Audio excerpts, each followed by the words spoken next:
Hello everyone, you are on the Chemistry Vision.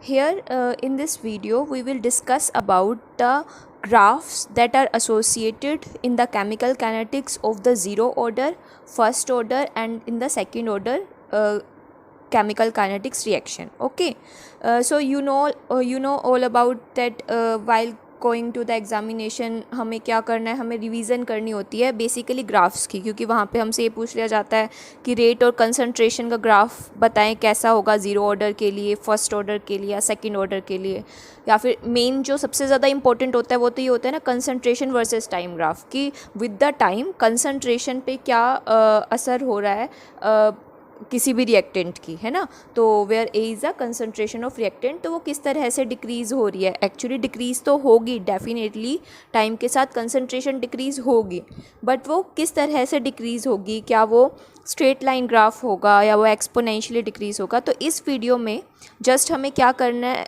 हम summarise करेंगे जितने भी ग्राफ्स जो कि इम्पोर्टेंट है for the sake of understanding about the zero order, first order and the second order reactions, and जो examination के point of view से भी बहुत ज़्यादा इंपॉर्टेंट है, और ना सिर्फ एमएससी एंट्रेंस जिन्होंने देना है उनके लिए, बल्कि ये नेट गेट में भी बहुत ज़्यादा इंपॉर्टेंट। आपको आइडिया होना चाहिए कि एक T half versus concentration graph कैसा होता है इनका, और बेसिकली कि हायर ऑर्डर ऑफ रिएक्शन थोड़ी सी रेयर होती है। तो मेन कौन सी है, zero order, first order and second order reaction. तो टाइम वेस्ट ना करते हुए हम जल्दी से समराइज़ करेंगे इस वीडियो में। हालांकि इनका जो प्रूफ है वो मैं एक अलग वीडियो में बनाऊंगी, अगर आपको वो देखनी है किस तरह से वहाँ पर क्या होगा, इन ग्राफ्स का सिग्निफिकेंस क्या है और किस तरह से ये ग्राफ जनरेट होते हैं, और इस ग्राफ का मेन सिग्निफिकेंस क्या है, किस तरह से क्वेश्चनिंग हो सकती है अगर उन्होंने ग्राफ से कोई टिपिकल क्वेश्चन पूछना है। तो this is all about just कि ग्राफ्स कैसा है, इसका ग्राफ कैसा है। तो बेसिकली इसमें हम ये देखेंगे। तो let's start it. You know about zero order reaction, first order reaction and second order reaction. This is related to the chemical kinetics. So in this the rate law क्या होता है, rate law is the relation about rate and the concentration of reactant, कि वो reactant की concentration की किस term पे depend करता है। That is about relationship between rate and the concentration of the reactants. So in the zero order कि वो ज़ीरो ऑर्डर है, मतलब रेट किसी भी ए की पावर ज़ीरो पे डिपेंड कर रहा है, यू कैन से, और ए की पावर ज़ीरो इज़ ऑब्वियसली 1, तो वो डिपेंड ही नहीं कर रहा। एक्चुअली ज़ीरो ऑर्डर का मतलब ये कि वो कंसंट्रेशन टर्म पे डिपेंड ही नहीं कर रहा है। सो हम रेट ला वैसे जनरली कैसे लिखते हैं, R इज़ इक्वल टू के a raise to the power n कुछ भी हो सकता है। N is the order of the reaction, because यहाँ पर ज़ीरो है तो ए की पावर ज़ीरो, और दस a power zero is 1, so R is equal to k, where k is the rate constant. Okay, तो अब आप देख सकते हैं अगर रेट कांस्टेंट है के और आर उसके इक्वल है, यानी अगर आपसे ये कहा जाए कि रेट और कंसंट्रेशन का ग्राफ स्केच करिए, तो डेफिनेटली वो कंसंट्रेशन पे तो डिपेंड ही नहीं कर रहा, तो it will be a parallel graph, parallel to what, parallel to concentration term, कि वो डिपेंड ही नहीं कर रहा है। कंसंट्रेशन आप इंक्रीज़ कर रहे हो, कंसंट्रेशन आप कॉन्टीन्यूसली इंक्रीज़ कर रहे हो, बट वो पहले भी के था, वो अभी भी के है, मतलब वो कंसंट्रेशन से इंडिपेंडेंट है rate. So it will be a straight line graph but parallel to x axis, because parallel to the concentration. Why? Because it is independent to the concentration, zero order. Okay, in the first order it will be depend upon power 1 of concentration term, so you can relate it with y is equal to mx plus c.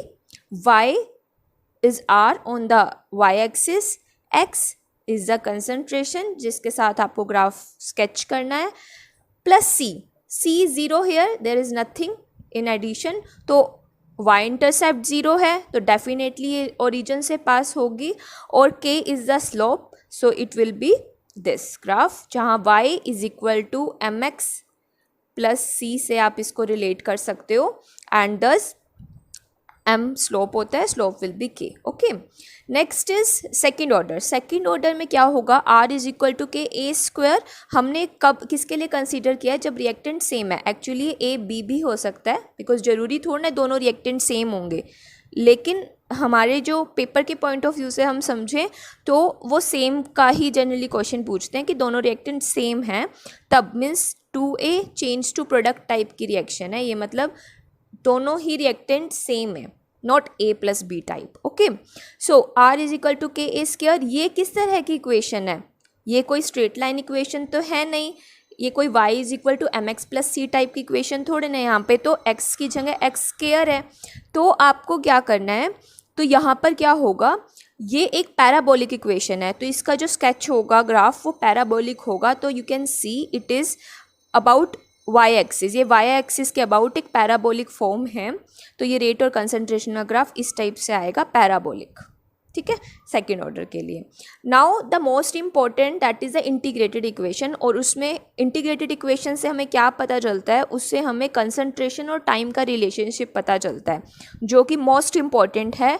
Graphs इससे बहुत पूछे जाते हैं. ठीक है, तो आप देख सकते हो इंटीग्रेटेड इक्वेशन. अब मैं इसका सॉल्यूशन किस तरह से आया वो मैं अपनी नेक्स्ट वीडियो में, जिसको वो देखनी हो आप देख सकते हैं, वहाँ पे हम बिल्कुल थोरोली करेंगे. यहाँ पे जस्ट समरी के पॉइंट ऑफ व्यू से मैं बता रही हूँ. Integrated equation a is equal to minus k t plus a naught. आप इसको इक्वेट करें y is equal to M x plus c से. So at the Y axis there is concentration, at the x axis there is time. Slope will be negative minus k graph with minus k slope is minus k, and the intercept will be a naught. So this intercept is a naught here. Okay, this means this intercept at the y axis, intercept is a naught, slope is minus k. For integrated equation for first order, you know integrated equation for first order is a is equal to a naught exponential minus kt. This is a form. और ये बहुत important है actually, इसको neglect कई बार कर दिया जाता है, I don't know why, but ये बहुत ज़्यादा इंपॉर्टेंट है. क्यों? क्योंकि यही एक ऐसी इक्वेशन है जो हमें concentration versus time exact means concentration versus time graph बताती है. और सब में आप लॉग की फॉर्म में बताते हो, आप डायरेक्ट कंसंट्रेशन का टाइम पे इफेक्ट नहीं बताते, आप लॉग की टर्म में बताते हो. अगर आपसे डायरेक्ट कंसंट्रेशन का टाइम के साथ रिलेशन पूछा जा रहा है तो ऑफकोर्स आपको यही ग्राफ बनाना है, क्योंकि वो लॉग में नहीं जानना चाह रहे, वो डायरेक्ट कंसंट्रेशन का टाइम पर इफेक्ट देखना चाह रहे हैं. ठीक है, तो कैसा है ये graph? Definitely exponentially decreasing graph है. एक्सपोनेंशियली डिक्रीजिंग क्यों? क्योंकि नेगेटिव साइन है अंदर. तो this is the exponentially decreasing graph. And at the time t is equal to 0 concentration will be a naught, because जब आप यहाँ पे t को 0 पुट करते हैं तो एक्सपोनेंशियल 0 जो होगा दैट इज़ 1, तो उस टाइम पर जो कंसंट्रेशन होगी वो a नोट होगी. तो at the time t is equal to 0, this is time t is equal to 0, concentration a naught होगी. So this intercept on y axis is a naught here. Okay, उसके बाद क्या है, उसके बाद एक और फॉर्म है इसी की, जब आपने दोनों तरफ लॉग ले लिया.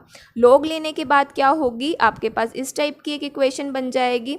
ठीक है, log a is equal to minus k t upon 2.303 plus log a naught. आप इसको अगेन किससे रिलेट करेंगे, y is equal to M x plus c से, वेयर लॉग ए क्या है on the Y axis, x क्या है वही टाइम, अपना time on the x axis.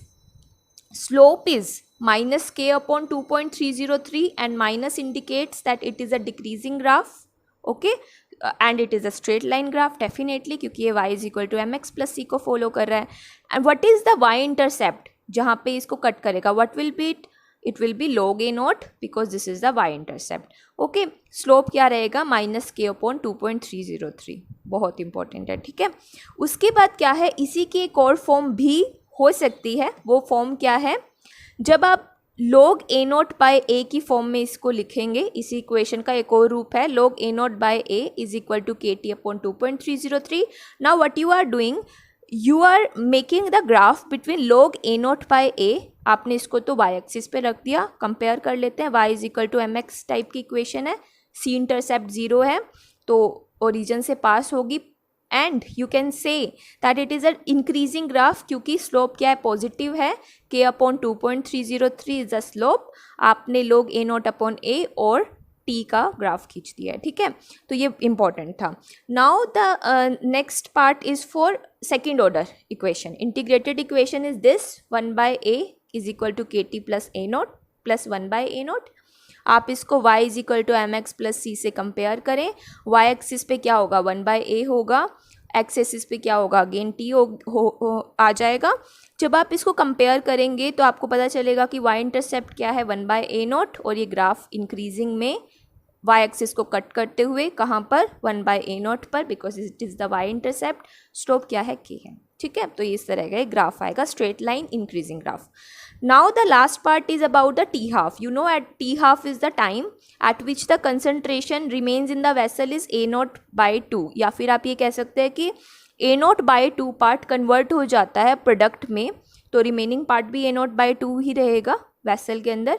इस तरह से आप समझ सकते हैं. मतलब T half is not about कि रिएक्शन 24 आवर्स में पूरी हो रही है तो आपने 12 आवर्स कह दिया उसका टी हाफ है. नहीं, वो टाइम जब कंसंट्रेशन हाफ रह जाएगी ओरिजिनल कंसंट्रेशन का, फिर वो चाहे 15 मिनट्स में हाफ रहे, चाहे वो 3 आवर्स में हाफ रहे. तो T half for the zero order reaction is A0/2 k. तो आप इसको y is equal to mx plus c से इक्वेट करेंगे. तो y at the x axis, at the Y axis T half, at the x axis A0 concentration के साथ graph sketch कर रहे हैं.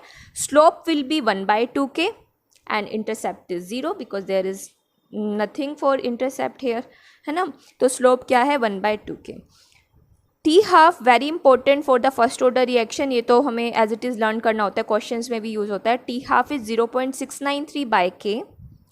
T half is independent to the concentration. Concentration term तो है ही नहीं.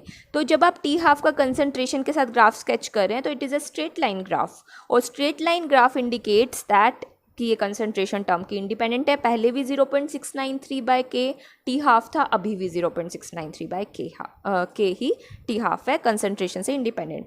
Now we have to do for the second order के लिए हमें क्या करना है, T half is equal to 1/K A0. इसका प्रूफ है. तो उसमें क्या होगा, टी हाफ का जब आप 1/A0 के साथ ग्राफ स्केच करेंगे y is equal to mx से रिलेट करके, slope will be 1/K and intercept will be 0. Okay, this was all about the summary.